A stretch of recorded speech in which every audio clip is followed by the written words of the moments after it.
자, 다음 주제로 좀 가보겠습니다. 경제 분야와 좀 관련이 있습니다. 기사가 두 가지가 먼저 준비되어 있는데요. 첫 번째입니다.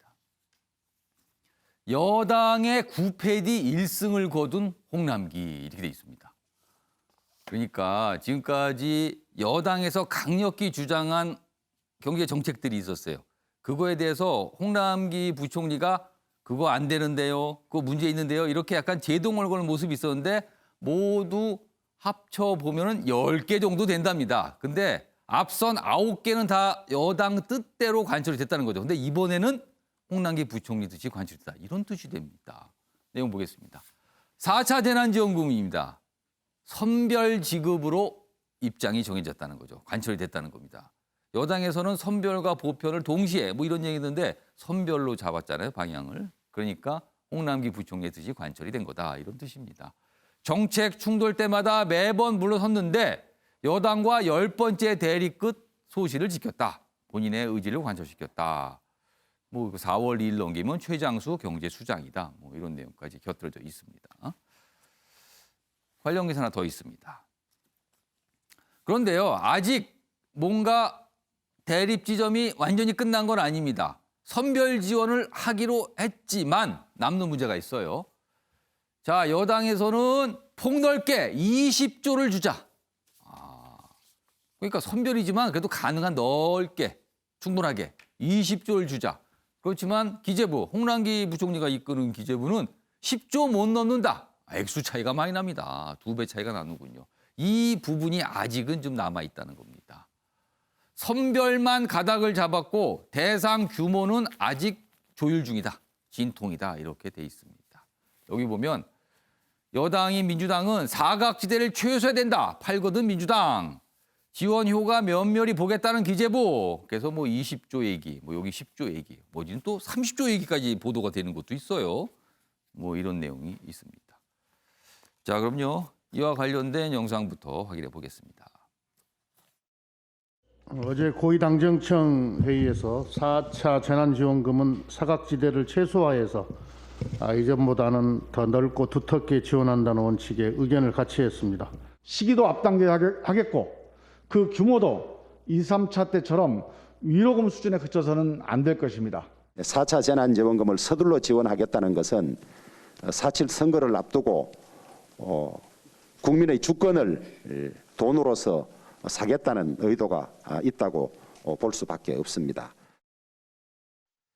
4차 재난지원금이요. 일단 선별 지원한다. 그러니까 필요하신 분들, 어려우신 분들 위주로 주겠다. 이것만 정해졌어요. 대상, 규모, 그리고 언제 지급인가 시기 아직은 미정입니다. 이 부분에 대한 조율이 지금 이루어지고 있다는 거죠. 홍남기 부총리와 관련된 기사 하나 더 있습니다. 보시죠. 자영업자 손실 규모 산정 어렵다. 기재부 여당 손실보상제 반기. 그렇습니다. 여당에서 지금 손실보상 이 부분도 얘기가 계속 되고 있는데 기재부에서 반기랍니다.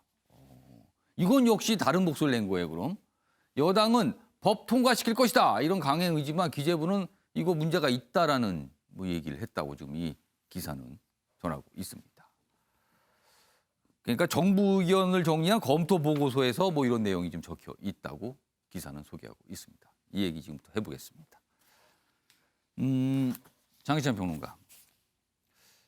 뭔가 계속 반대하는 모습. 10번 반대했는데 그중에 9번은 안 됐지만 마지막 한 번은 관철시킨 셈이 됐다. 뭐 이렇게 지금 소개가 되고 있어요. 어떻게 보면 사실상 경제 분야에서는 홍남기 부총리 그리고 기재부가 야당 역할을 하고 있다. 이런 평가도 좀 있거든요. 어떻게 보세요? 그러니까 사실 야당이 야당 역할을 저는 못한다기보다는 예. 의석수에 있어서 야당이 무슨 이야기를 해도 사실 여당이 들어주지 않으면 어찌할 수가 없는. 그러니까 야당이 뭔가 견제할 수 있는 의석수 자체가 부족하다. 네, 그리고 결정적으로 결과론적이지만 예. 상임위를 다 내어준 것도 패착이 되었죠.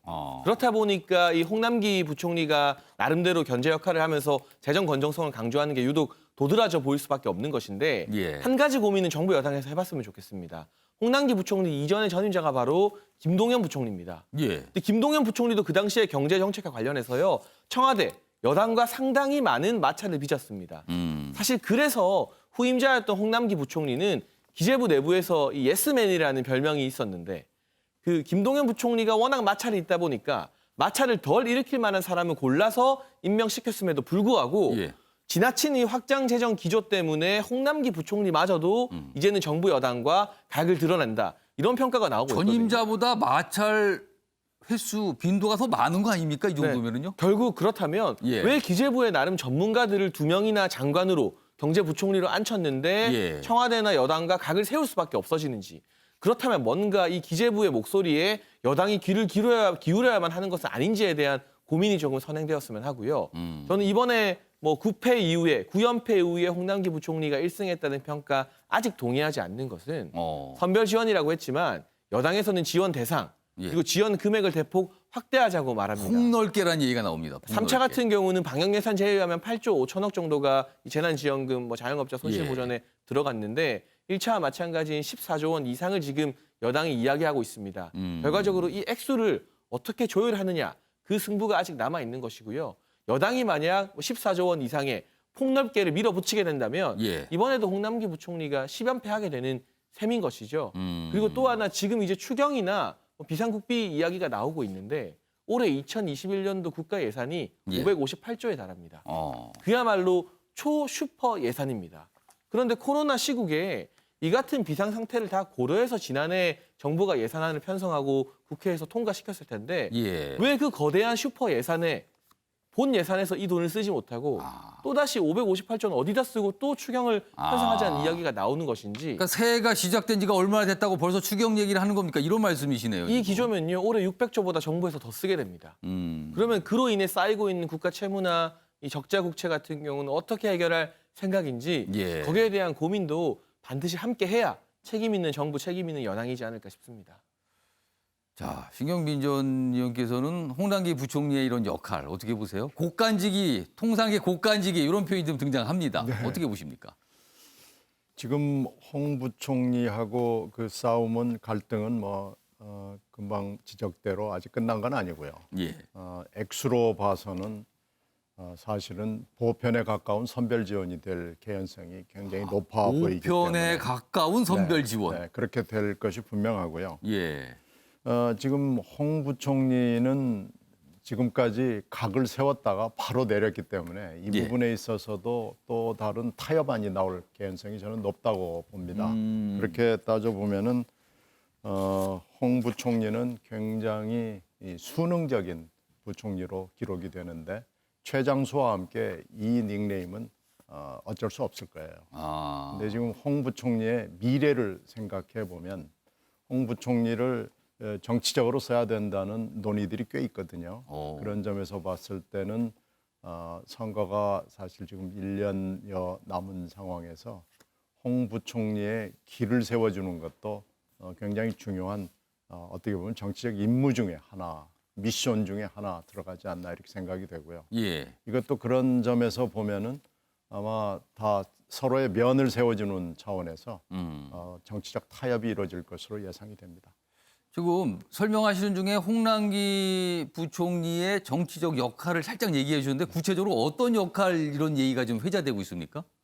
지금 대선 이후에 바로 지방선거가 있기 때문에 아. 홍 부총리의 그 출신과 연관지어서 생각을 해보면 여러 가지 쓰임새가 지금 정치권 안에서 논의가 되고 있죠. 그럼 예를 들면 도지사 출마 뭐 이런 부분을 말씀하시는 것 같네요. 뭐 제가 구체적으로 말씀드리기 좀 어렵습니다만은 예. 여러 지역이 거론이 되고 있습니다.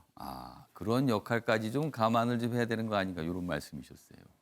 이기재 전 행정관께서 어떻게 보셨어요? 지금 홍남기 경제부총리 뭐 경제 야당 아니냐 뭐 이런 뭐 평가도 있긴 합니다만. 우리 신경민 의원님께서는 굉장히 조심스럽게 얘기하시던데 예. 이미 강원도 지역 정가에서는 강원도지사를 준비하고 있다 이렇게 소문이 나 있고요. 예. 그런 얘기가 있습니까? 예. 그리고 아무래도 지금 홍남기 부총리의 그 면을 좀 살려주는 느낌이 저는 있다고 봅니다. 어쨌든 정치적으로 여러 가지 측면을 고려하고 있다고 보고. 근데 저는 사실은 9패디 1승이라고 그러는데 아직 1승 했다고 보지 않고요. 그러네요. 지금 세 분 말씀 보니까 아직 이게 끝난 게 아니라고 좀 분석을 해주셨어요. 9편이냐 선별이냐 이 문제는 사실 홍남기 부총리가 관여해야 될 문제라기보다는 홍남기 부총리는 어쨌든 재정의 건전성 문제와 관련해서 계속 문제를 제기해 왔기 때문에 지금 본인이 주장하는 10조 이내로 이번 추경 예산을 묶을 거냐 재난지원금 규모를 그렇지 않고 마치 지금 정부 여당의 인사들이 얘기하듯이 뭐 20조, 30조로 갈 거냐 이런 거를 본인이 주장했던 것을 그 일관성 있게 관철시키느냐의 문제에 따라 달려 있다고 보고요. 예. 저는 뭐 홍남기 부총리가 제 역할을 하고 있다고 보지만 예. 동시에 한편으로는 혹시 이게 방패막이용으로 물타기용으로 홍남기 부총리를 쓰고 있는 거 아닌가? 예를 들어서 기재부 내의 불만도 좀 완화하고 국민들에게도 이런 우리 정부 여당 내 이런 목소리도 있고 이거를 항상 조정해서 이렇게 가고 있다라는 용도로 쓰고 있는 게 아닌가라는 의심도 좀 살짝 하고 있습니다. 그러니까 혹시 구색 갖추기 뭐 이런 거 아니냐는 예. 의심이신 거세요 지금? 아무튼 뭐 여러 가지 정책 여기 보면 뭐 다 정리가 돼 있습니다. 여러 가지 정책이 나올 때마다 이른바 다 대부분 돈을 쓰는 정책이에요. 이와 관련해서 약간 대립하는 모습을 보였다라고 소개돼 있습니다.